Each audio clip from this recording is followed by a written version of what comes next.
কথা দিয়েছিলাম বিরতির পর আলোচিত পুলিশ সুপার বাবুল আক্তারের স্ত্রী মিতু হত্যাকাণ্ডের রহস্য জট খুলব। আপনাদের মতো খোঁজের মনেও এই ঘটনার রহস্য নিয়ে ধূম্রজাল তৈরি হয়েছে। ঘটনার শেষ দৃশ্যে সবচেয়ে বড় ভুক্তভোগীকেই ট্র্যাজেডির মূল নায়ক তৈরির চেষ্টা করা হচ্ছে। সেদিকে যাবার আগে খোঁজ আপনাদেরকে আরেকবার সিসি ক্যামেরায় ধরা পড়া সেই পৈশাচিক ঘটনার লোমহর্ষক দৃশ্যটি দেখাবে। তখন সকাল 6:45। স্পট চট্টগ্রাম নগরীর অন্যতম ব্যস্ততম এলাকা জিইসি মোড়। চট্টগ্রাম ক্যান্টনমেন্ট স্কুলে প্রথম শ্রেণীতে পড়ুয়া সন্তান আক্তার মাহমুদ মাহিকে স্কুল বাসে তুলে দিতে যাচ্ছিলেন পুলিশ সুপার বাবুল আক্তারের স্ত্রী মাহমুদা খানম মিতু। মোড় পার হয়ে ডানে এগুতেই তাকে অনুসরণ করতে শুরু করে দুজন যুবক। এর কয়েক সেকেন্ডের মধ্যে একটি মোটরসাইকেল নিয়ে ঘটনাস্থলে হাজির আরও একজন দুর্বৃত্ত। এ সময় দুর্বৃত্তদের মোটরসাইকেলের ধাক্কায় মাটিতে পড়ে যান মিতু। মাটি থেকে ওঠার চেষ্টা করতেই উপর্যুপরি ছুরিকাঘাত ও গুলি করে হত্যা করা হয় তাকে। মাত্র 40 থেকে 50 সেকেন্ডের মধ্যে তার মৃত্যু নিশ্চিত করে পালিয়ে যায় দুর্বৃত্তরা। হত্যাকাণ্ডের পরপরই ঘটনাস্থলে ছুটে আসে সিএমপির ঊর্ধ্বতন কর্মকর্তারাও। পরে ময়নাতদন্তের জন্য লাশ নেওয়া হয় চট্টগ্রাম মেডিকেল কলেজের মর্গে। প্রিয়তমা স্ত্রীর হত্যার খবরে পুলিশ হেডকোয়ার্টারের সংযুক্ত এসপি বাবুল আক্তার কান্নায় ভেঙে পড়েন। এ সময় তাকে সান্ত্বনা ও সহমর্মিতা জানাতে ছুটে আসেন স্বরাষ্ট্রমন্ত্রী আসাদুজ্জামান খান কামাল সহ প্রশাসনের শীর্ষকর্তারাও। এরপর দেশব্যাপী জঙ্গি বিরোধী অভিযান চালায় আইন শৃঙ্খলা রক্ষাকারী বাহিনী। অভিযানে বহু মানুষকে গ্রেপ্তার করা হয়। তবে জঙ্গিদের সন্দেহ করার কয়েকদিনের মধ্যে নতুন মোড় নেয় চাঞ্চল্যকর এই হত্যাকাণ্ডের তদন্ত। জঙ্গি সোনা চোরাচালানি ইয়াবা ব্যবসায়ীদের পর সন্দেহের তীর ঘুরে যায় খোদ বাবুল আক্তারের দিকে।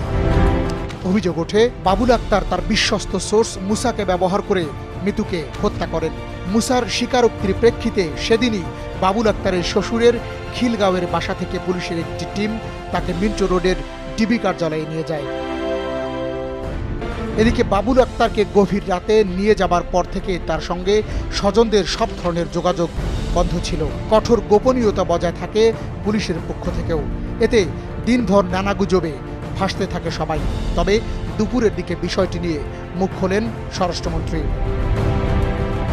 তবে জিজ্ঞাসাবাদের দিনই বাবুল আক্তারের পদত্যাগের খবর জন্ম দেয় নতুন আলোচনার। এ নিয়ে পরদিনই চট্টগ্রামে সংবাদ সম্মেলন করে হত্যার রহস্য উদ্ঘাটন হয়েছে বলে জানান সিএমপি কমিশনার ইকবাল বাহার। 7 থেকে 8 জন হয়তো এই হত্যাকাণ্ডের মিশনে ছিল। প্রাথমিক তথ্য উপাত্তের পর এবার অনুসন্ধানের পালা।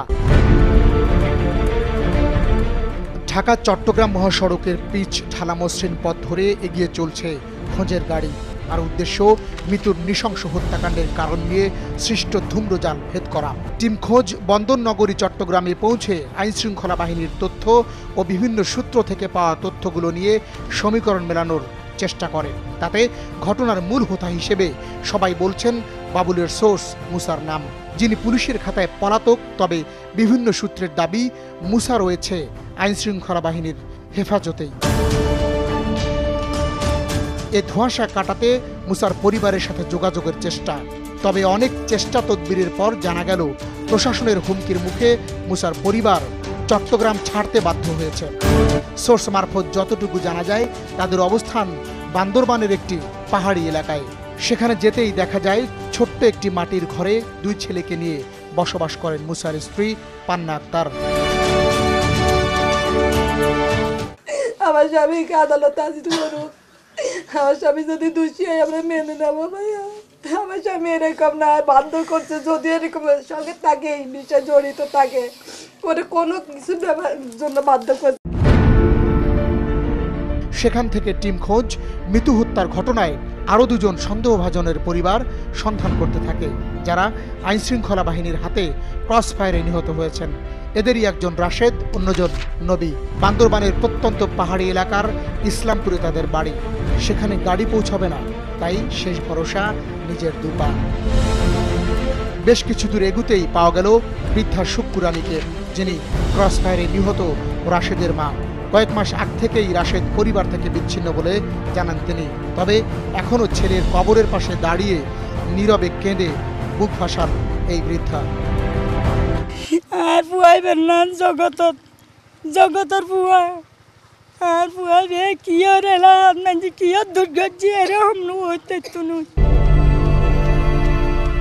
রাশেদের বাড়ি থেকে একটু এগুতেই নবীর বাড়ি। পাহাড়ি টিলার ওপর ঢালু রাস্তা বেয়ে উঠতেই দেখা মেলে নবীর মায়ের। কেন নবীকে ক্রস ফায়ারে মারা হলো সে বিষয়ে কিছুই জানেন না নবীর পরিবার। আর ভিতরে কি খালানো মারল অন্যবারে আর ভিতরে যদি আল্লাহ দিয়ে আল্লাহ নিত মনের বুঝ দিতাম। মৃত্যুর খুনিদের কয়েকজনের পরিবারের সাথে কথা বলে টিম খোঁজ আবারও চট্টগ্রামের পথে। নাম প্রকাশ না করার শর্তে বাবুল আক্তারের এক সময়ের কয়েকজন সহকর্মী এ খুনের সাথে বাবুল আক্তারের জড়িত থাকার বিষয়ে মুখ খোলেন। বিতর্ক এখানেই শেষ নয়। এ হত্যার পর চট্টগ্রামের হাটহাজারী এলাকার একটি মাজার থেকে শিবিরের সাবেক নেতা আবু নসুর গুন্নু নামে একজনকে আটক করা হয়। এর কয়েকদিন পরই এই নিয়ে সংবাদ সম্মেলন করে তার পরিবার। চাঞ্চল্যকর বাবুল আক্তারের এই মামলাটি তদন্তাধীন থাকায় খোঁজের অনুসন্ধানে উঠে আসা অনেক তথ্য উপাত্তই আর্কাইভ বন্দী হয়ে থাকলো। সে যদি খুন করে থাকে বা খুনের ইন্ধনদাতা হয় তাহলে সেখানে কি পদত্যাগপত্র দিলেই কিছু সব শেষ হয়ে যাবে? এইটার জন্য পুলিশ কর্তৃপক্ষকে আইন শৃঙ্খলা রক্ষাকারী বাহিনীকে পরোক্ষ সরকারেরও দায়িত্ব পড়ে গেছে যে এটা প্রমাণ করা এবং যেই দোষী তার শাস্তি নিশ্চিত করা। চট্টগ্রামে অভিযান শেষে ঢাকায় ফিরে টিম খোঁজ হাজির রাজধানীর মেরাদিয়ার ভুইয়াপাড়ায় অবস্থিত মৃত্যুর বাবার বাড়িতে। বাবুল আক্তার হয়তো অপরাধ করে নাই, বাবুল আক্তারের সাথে অন্য কোনো লোক অপরাধ করতেই পারে।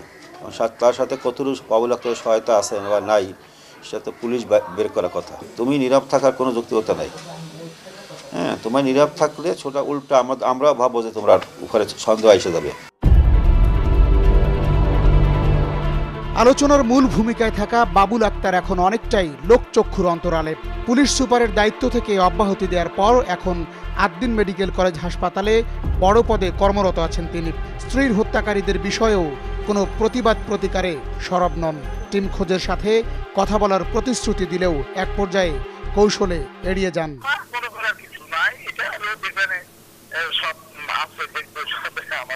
এই হত্যাকাণ্ডের বিষয়ে কথা বলতে বাবুল আক্তারের সঙ্গে একাধিকবার যোগাযোগের চেষ্টা করলেও ধরা দেয়নি বাবুল।